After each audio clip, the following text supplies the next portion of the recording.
Good morning प्यारे प्यारे विद्यार्थियों, आप सभी प्यारे प्यारे विद्यार्थियों को वेरी वेरी गुड मॉर्निंग। सभी को राधे राधे, जय श्री कृष्णा।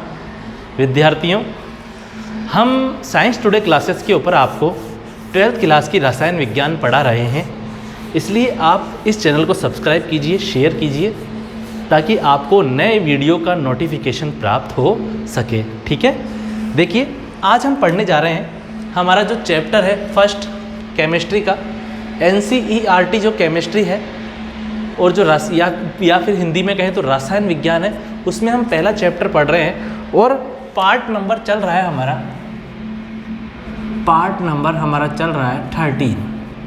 13वें नंबर का। अब तक मैं 12 वीडियो इस चैप्टर के ऊपर बना चुका हूँ, 12th वीडियो बनाकर अब तक मैं अपलोड कर चुका हूँ। ठीक है, तो आप हमारे साथ बने रहिए और केमिस्ट्री को एंजॉय कीजिए। और हाँ, आपसे मेरा एक रिक्वेस्ट है, 12th क्लास के स्टूडेंट से, जब भी आप पढ़ाई करें तो रजिस्टर और पेन हाथ में लेकर बैठे और हाथों हाथ आप नोट्स बनाएं, इससे आपको बहुत ही अच्छा समझ में आएगा। ठीक है, देखिए हमने पढ़ा था ठोसों में, हमने जो पिछला टॉपिक जो पढ़ा था पिछली वाली क्लास में वो था ठोसों में निबिड़ संकुलन, ठोसों में निबिड़ संकुलन हमने पढ़ा था। और जो ठोसों में निबिड़ संकुलन था, ये कहते किसे हैं कि कोई ठोस है और इस ठोस के अंदर अवयवी कणों का अत्यंत पास व्यवस्थित होना ही क्या कहलाता है? निबिड़ संकुलन कहलाता है। किसी ठोस में अवयवी कणों का या बिंदुओं का या अणु परमाणु आयनों का अत्यंत पास स्थित रहना ही क्या कहलाता है, या अत्यंत पास स्थित होना ही क्या कहलाता है? ठोसों में निबिड़ संकुलन कहलाता है। ठीक है, तो इसमें क्या लिखेंगे? ठोसों में अवयवी कण, इधर आप देखिए अवयवी कण अत्यंत पास है, देखिए आप अवयवी कण अत्यंत पास है।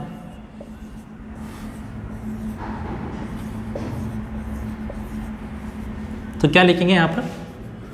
ठोसों में, पिछली बार लिख लिया था वैसे, ठोसों में अवयवी कण अत्यंत पास होते हैं। ठोसों में अवयवी कण अत्यंत पास रहते हैं। ठीक है, ठोसों में अवयवी कण अत्यंत पास रहते हैं, जिसे ठोसों में निबिड़ संकुलन कहते हैं। ठोसों में निबिड़ संकुलन कहते हैं। ठोसों में अवयवी कण अत्यंत पास रहते हैं, जिसे ठोसों के अंदर क्या कहते हैं? निबिड़ संकुलन कहते हैं। ठीक है, फिर हमने देखा निबिड़ संकुलन के प्रकार, कि ये जो निबिड़ संकुलन है ये 3 प्रकार का होता है। हमने देखा 3 प्रकार का होता है ये। ठीक है, 3 प्रकार कौन से हैं इसके ठोसों में निबिड़ संकुलन के? 1 विमीय निबिड़ संकुलन, 2 विमीय निबिड़ संकुलन और तीसरा है त्रिविमीय निबिड़ संकुलन। 1 विमीय निबिड़ संकुलन, 1 विमीय निबिड़ संकुलन,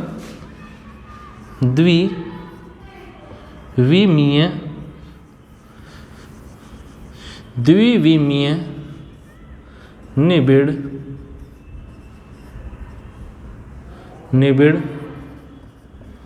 संकुलन, और तीसरा कौन सा है? त्रिविमीय निबिड़ संकुलन। त्रिविमीय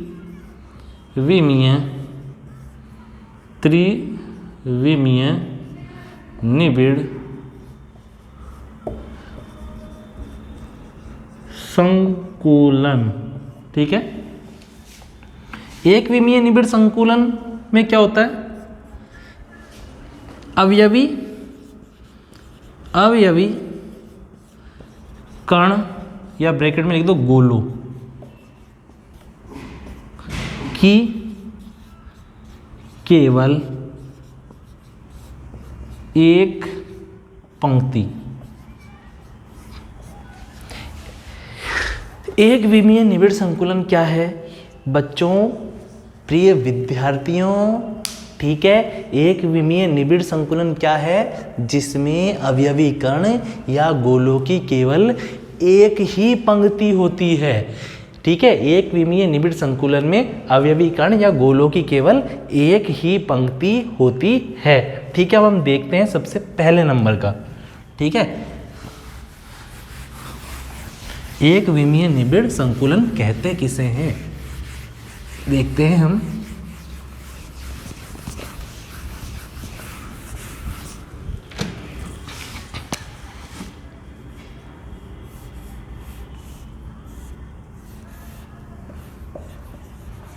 एक विमीय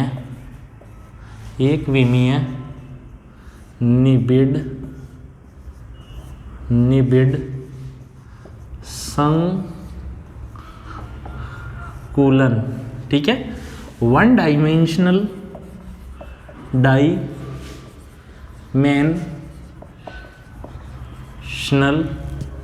क्लोज पैकिंग।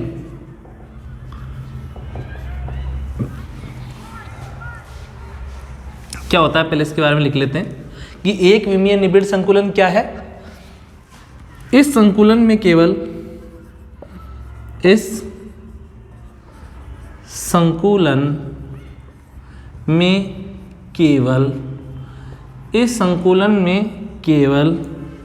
एक पंक्ति होती है, एक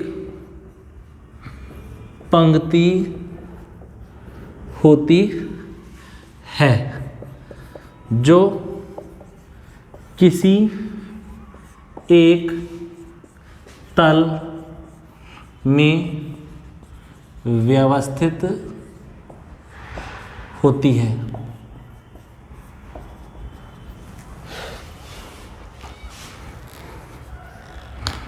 बंदूक की गोलियां अभी खत्म होनी थी।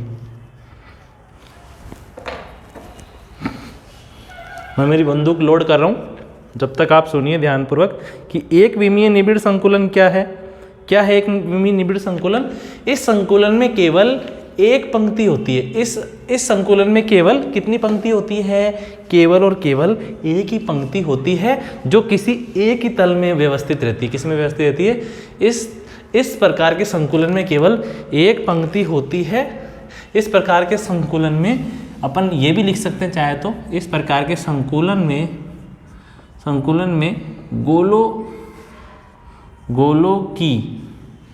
गोलों की केवल, ऐसे कर सकते हैं चाहे तो, और अच्छा हो जाएगा ये कि इस संकुलन में गोलों की केवल एक पंक्ति होती है जो किसी एक तल में व्यवस्थित होती है। ठीक है, इधर देख लेते हैं। ये देखिए, गोलों की केवल कितनी पंक्ति होती है? एक विमीय निबिड़ संकुलन में केवल एक ही पंक्ति होती है। ठीक है, और क्या लिखेंगे आगे कि इस संकुलन में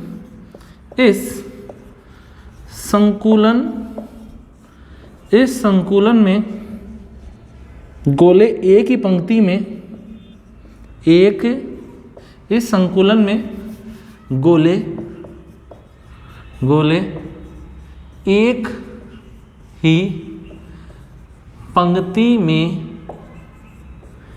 ही पंक्ति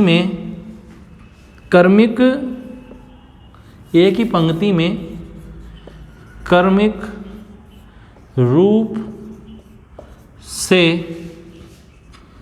रहते हैं।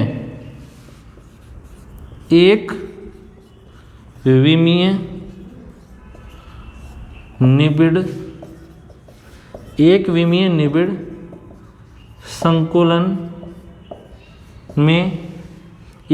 निबिड़ संकुलन में अवयवी कण गोले,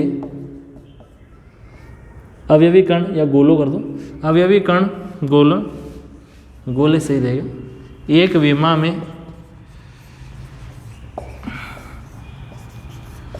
स्थित रहते हैं। तो देखो बच्चों, अपन ने क्या पढ़ा कि एक विमीय निबिड़ संकुलन कैसा संकुलन है? इस संकुलन में गोलों की केवल एक ही पंक्ति होती है। गोलों की केवल क्या होती है? एक ही पंक्ति होती है जो किसी एक तल में व्यवस्थित होती है। देखिए आप, 3 तल होते हैं। कितने तल होते हैं? हमेशा 3 तल होते हैं, 3 विमाएं होती है। आपने पढ़ा होगा एक्स विमा, वाई, जेड। इसे चौड़ाई भी बोल सकते हैं और इसे लंबाई बोल सकते हैं, इसे गहराई बोल सकते हैं, ठीक है। या एक्स तल, वाई तल या जेड तल भी कह सकते हैं, ठीक है। तो आप गोलों की केवल, अपन क्या बोल रहे हैं, इस संकुलन में गोलों की केवल एक ही पंक्ति होती है। गोलों की केवल कितनी पंक्ति होगी? एक ही पंक्ति होगी, और वो तीनों में से किसी भी एक तल में हो सकती है। या तो एक्स तल में हो सकती है, या वाई तल में हो सकती है, जेड तल में हो सकती है। कैसे? देखो देखो, या तो एक्स तल में हो सकती है ऐसे, ठीक है, या तो एक्स तल में हो सकती है, ठीक है, या जेड तल में हो सकती है ऐसे, ठीक है, या वाई तल में हो सकती है ऐसे सीधी खड़ी हुई। लेकिन गोलों की पंक्ति कितनी रहेगी? केवल एक ही रहेगी। गोलों की पंक्ति कितनी रहेगी? केवल एक ही रहेगी, ठीक है ना। ये बना दी अपन ने, देखो एक के बाद दूसरा, दूसरा, ये केवल एक ही तल है। केवल कितना तल है? ये एक तल है, ठीक है, एक ही तल है, ठीक है। तो इस संकुलन में गोलों की केवल एक पंक्ति होती है जो केवल एक ही तल में क्या होती है? व्यवस्थित होती है, ठीक है। इस संकुलन में गोले एक ही पंक्ति में क्रमिक रूप से व्यवस्थित रहते हैं। क्रमिक रूप से का मतलब क्या है? एक गोला, दूसरा, तीसरा, चौथा, पांचवा, छठा, सातवां, आठवां, नौवां, एक के बाद एक गोले क्या होते हैं? एक ही पंक्ति के अंदर क्रमिक रूप से व्यवस्थित रहते हैं, ठीक है ना। और एक विमीय निबिड़ संकुलन में अवयवी कण केवल एक ही विमा में होते हैं। देखो, या तो तल कह लो, एक ही तल कह लो, या एक ही विमा कह लो। एक तल एक विमा बराबर ही बात है कि एक विमीय निबिड़ संकुलन में अवयवी कण या गोले केवल एक विमा में ही स्थित रहते हैं, ठीक है। अब यहाँ पर मेरा आपसे क्वेश्चन है कि एक विमीय निबिड़ संकुलन में समन्वय संख्या, इधर आप देखिए, ये कैसा संकुलन है? ये एक विमीय निबिड़ संकुलन है, और एक विमीय निबिड़ संकुलन में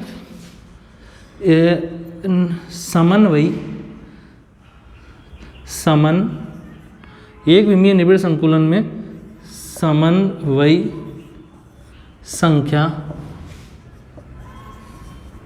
समन्वय संख्या या उपसह संयोजक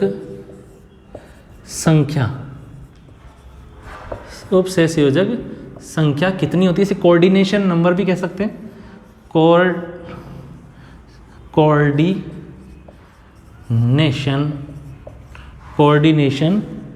नंबर कितनी होती है? कोऑर्डिनेशन नंबर 2 होती है। समन्वय संख्या कितनी होती है? 2 कैसे आई? इधर आप देखिए, कोई सा भी एक गोला ले लो, इसके इधर एक गोला है, इधर दूसरा गोला है, ठीक है ना।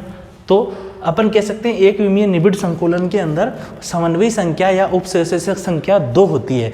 भैया इसका देखो 2 बताऊं क्यों आया? क्योंकि सबसे पहली बात तो ये समन्वयी संख्या या उपसहसंयोजक संख्या होती क्या है ये समझना होगा, ठीक है। कि एक गोला निकटवर्ती जितने अधिकतम गोलों को स्पर्श करता है, ठीक है। एक गोला, कोई सा भी एक गोला अपने निकटवर्ती अधिकतम जितने गोलों को भी स्पर्श करता है, उस संख्या को ही क्या बोलते हैं? उस संख्या को ही अपन बोल सकते हैं समन्वयी संख्या या उपसहसंयोजक संख्या कहते हैं, ठीक है। तो अपन लिख लेते हैं, उपसहसंयोजक संख्या, समन्वय संख्या क्या है?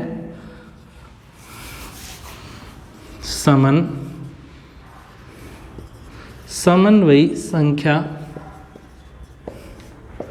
या उपसहसंयोजक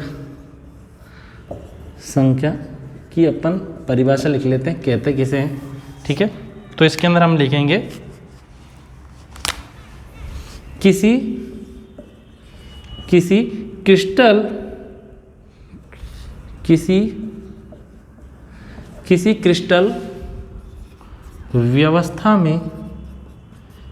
क्रिस्टल व्यवस्था में एक गोला, ये गोला क्या है? अवयवी कण लिख दो ब्रैकेट में। गोला मतलब क्या? अवयवी कण की मतलब किसी क्रिस्टल व्यवस्था में एक गोला, किसी क्रिस्टल व्यवस्था में एक गोला अधिकतम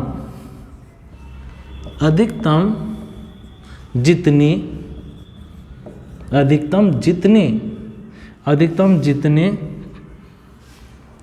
गोलों को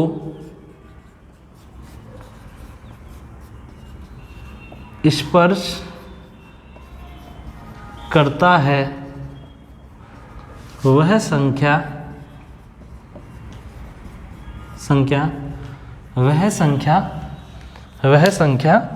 समन्वय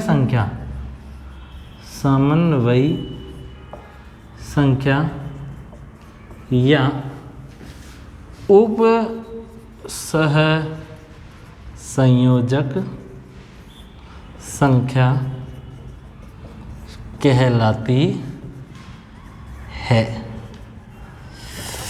तो हमने पढ़ा ठोसों में निबिड़ संकुलन, ठोसों में अवयवी कण अत्यंत पास स्थित रहते हैं, इसी व्यवस्था को क्या बोलते हैं? ठोसों में निबिड़ संकुलन कहते हैं। 3 प्रकार का होता है, एक विमीय, द्विविमीय, त्रिविमीय, ठीक है। फिर एक विमीय निबिड़ संकुलन क्या है? एक विमीय निबिड़ संकुलन वह संकुलन होता है जिसमें अवयवी कण या गोलों की केवल एक ही पंक्ति पाई जाती है। अवयवी कण या गोलों की केवल एक ही पंक्ति होती है और वो केवल एक ही तल में स्थित रहती है। एक विमीय निबिड़ संकुलन में गोले क्रमिक रूप से एक ही तल में स्थित रहते हैं, ठीक है। एक विमीय निबिड़ संकुलन में समन्वयी संख्या या उपसहसंयोजक संख्या कितनी होती है? 2 होती है। स्वाहा, ठीक है। अब समन्वयी संख्या या उपसहसंयोजक संख्या किसे कहते हैं? कि किसी क्रिस्टल व्यवस्था में एक गोला अर्थात एक अवयवी कण अधिकतम जितने गोलों को स्पर्श करता है, ठीक है, वह संख्या समन्वयी संख्या या उपसहसंयोजक संख्या कहलाती है, ठीक है। तो आई होप आपको एक विमीय निबिड़ संकुलन समझ में आया होगा, ठीक है। अगर ना समझ में आए तो आप कमेंट सेक्शन में कमेंट करके वापस पूछ सकते हैं, ठीक है। नेक्स्ट क्लास में मैं आपको बताऊंगा द्विविमीय निबिड़ संकुलन, फिर हम पढ़ेंगे त्रिविमीय निबिड़ संकुलन। सभी को राधे राधे, जय श्री कृष्णा।